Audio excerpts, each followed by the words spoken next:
नमस्कार दोस्तों, मैं हूं देवाशीष रॉय, न्यू दिल्ली फाइल्स की तरफ से।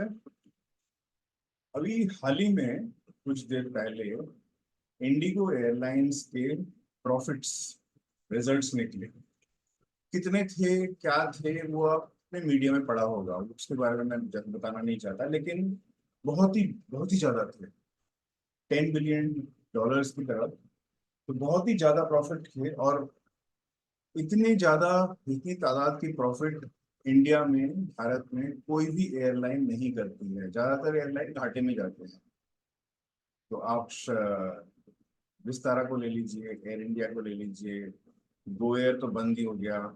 और आप पहले किंगफिशर विंगफिशर सारे देवलिया हो गए, दिवालिया हो गए। और आपका जो ये पहले दमानिया एयरवेज थे, ठीक है, सारे एयरवेज दिवालिया हो गए और खत्म हो गए। इंडिगो एयरलाइंस हमारे आदित्य बोस साहब के नेतृत्व में बहुत ही प्रॉफिटेबल एयरलाइन थी। आदित्य साहब ने छोड़ दिया, छोड़ के अकाशा शुरुआत की। अकाशा भी अच्छा कर रही है, लेकिन अकाशा के पास दूसरी एयरक्राफ्ट है। उसके पास मैक्स 737 है, और इंडिगो के पास A320 और A321 है, जो एयरबस की एयरक्राफ्ट है। लेकिन दोनों एयरलाइंस अच्छा कर रही हैं, प्रॉफिटेबल हैं। और इंडिगो ने तो मतलब कमाल ही कर दिया। और आप अब सब इंडिगो में गए भी होंगे, किसी को अच्छा लगता है, किसी को नहीं अच्छा लगता है, लेकिन ये एयरलाइन प्रॉफिटेबल रहती है हर वक्त।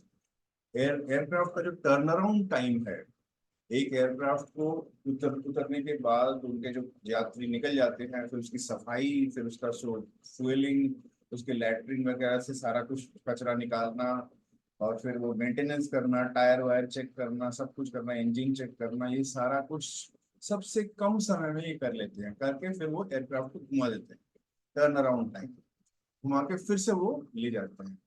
तो जितनी कम एयरक्राफ्ट से आप जितने ज्यादा फ्लाइट कर सकते हो, उतने ही आप प्रॉफिटेबल रहेंगे।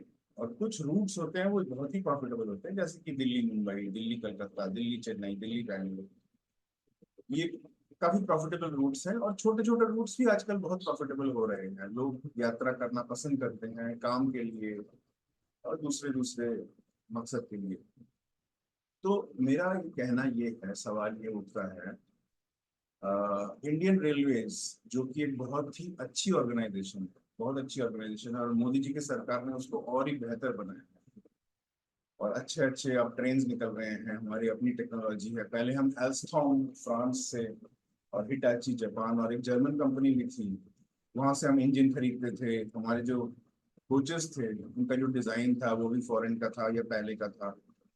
और कपूरथला वगैरह, ये जो चित्तरंजन लोकोमोटिव वर्क्स, ये सारे फैक्ट्रीज में बनती थी। तो जो वंदे भारत एक्सप्रेस है या ट्रेन 18 का जो डिजाइन है, वो ICF Chennai, Indian coach factory Chennai में बनी थी पहले। तो ये हमारी टेक्नोलॉजी है, बहुत अच्छी बात है अपना बनाना। चाहे उसमें थोड़ी बहुत खामियां भी हो, तो बहुत अच्छी बात है, अच्छा काम करती है वो धीरे धीरे।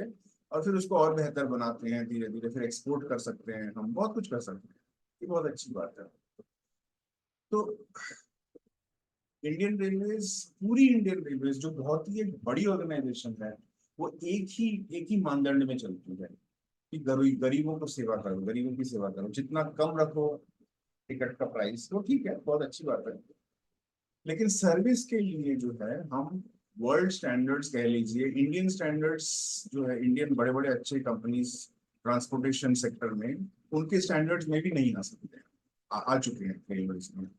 तो सरकार ने कभी ऐसी कोशिश नहीं की कि रेलवेज में ऐसा कुछ हो जिसमें मान लीजिए अ, एक सेक्शन हो सकता है जो अच्छी क्वालिटी की सर्विस दे सकती है।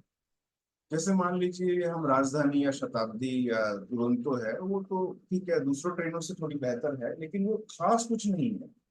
आप अगर वर्ल्ड स्टैंडर्ड्स या 5 स्टार लग्जरी के लिए सोचे, वैसा कुछ खास कुछ नहीं है उनका स्टैंडर्ड।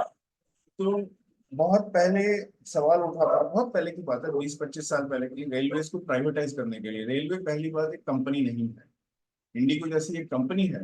रेलवे एक कंपनी नहीं है, रेलवे एक डिपार्टमेंट है। डिपार्टमेंट को प्राइवेटाइज नहीं किया जा सकता, कंपनी को प्राइवेटाइज कर सकते हैं। तो उन दिनों के जब मीडिया वाले जब सवाल पूछते थे रेलवेज को कि रेलवेज को प्राइवेटाइज क्यों नहीं कर रहे हैं, तो रेलवे अधिकारी और मंत्री लोग, उन दिनों की बात कर रहा हूँ, 15-20 साल पहले, तो ये बहाना मारते थे कि रेलवे तो प्राइवेटाइज हो चुका है। वो कैसे? क्योंकि जो सफाई कर्मचारी है वो एक ठेकेदार के से आता है, वो कॉन्ट्रैक्टर है। जो खाना देता है वो एक और ठेकेदार है। जो कंबल धोता है, साफ करता है, आपके तकिए साफ करते हैं, तो तौलिया साफ करते हैं, वो एक और ठेकेदार है। तो ये प्राइवेटाइज हो गया। तो भैया इसको प्राइवेटाइजेशन नहीं कहते हैं, इसको आउटसोर्सिंग कहते हैं। अपना काम किसी और को दे दो और उसको पैसे दे दो करने के लिए, ये प्राइवेटाइजेशन नहीं हुआ।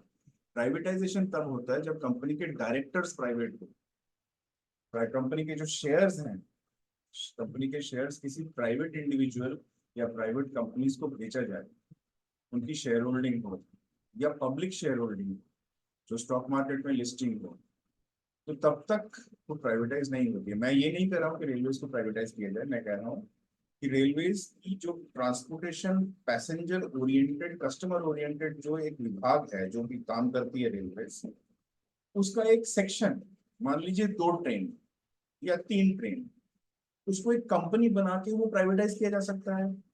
उसके जो प्राइवेटाइजेशन के बाद शेयर्स जो लेंगे, वो मान लीजिए हमारे लग्जरी होटल चेन्स जो है, ताज है, हमारे ओबेरॉय है, लेमन ट्री है, या और किसी कंपनी को दे सकते हैं। अगर वो चाहे वो खरीद सकते हैं। उसके बाद उस स्टैंडर्ड्स में वो रेलवे को मेंटेन कर सकते हैं। रेलवे रेलवे कंपनी जो इंडियन रेलवेज है, उनकी ट्रैक के ऊपर चला के थोड़ा सा नॉमिनल एक पेमेंट करके ये मॉडल चला सकते हैं। क्योंकि नहीं तो क्या होगा, इंडियन रेलवेज जैसी कंपनियां हर वक्त वैसी ही रह जाएंगी जैसी आज है। भेड़ बकरी की तरह लोग अंदर ठूसे जा रहे हैं, ठीक है, अच्छी बात है, उनको ट्रांसपोर्टेशन मिल रहा है, नहीं तो फिर जाएंगे कैसे लोग? तो उसके बाद बस यही खत्म। इंडियन रेलवेज का यही रोल है। तो ऐसा नहीं, हमें आगे बढ़ना है, देश को आगे बढ़ाना है, अच्छी चीजें बनानी है, एसेट, एक अच्छी एसेट बनाते तो एसेट क्लास बनता है। इंडियन रेलवेज के आसपास और एसेट क्लास बनेंगी, तो ये होना चाहिए। तो पिछले वीडियो में मैंने ये भी बोला था कि हमारे देश में कोई नेशनल लेवल का कोई बस सर्विस नहीं है लक्ष्य। वो इसलिए कि हर स्टेट में नए नए दिक्कतें हैं, टैक्सेशन अलग है। अब तो जीएसटी हो गया, अब क्या दिक्कत है? अच्छी अच्छी कंपनीज को इनकरेज करना चाहिए।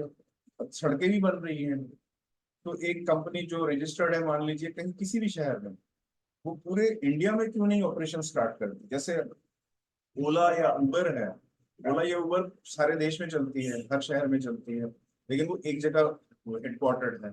सिमिलरली ऐसे ही है एक बस सर्विस, जो अगर हो सके, लग्जरी बस सर्विस, वो पूरे देश में चल सकती है, जीएसटी तो इम्प्लीमेंट कर सकती है, ठीक है ना? तो इसके बारे में क्या आपका सोच है, आप कमेंट्स में जरूर बताइएगा। जय भारत, जय हिंद।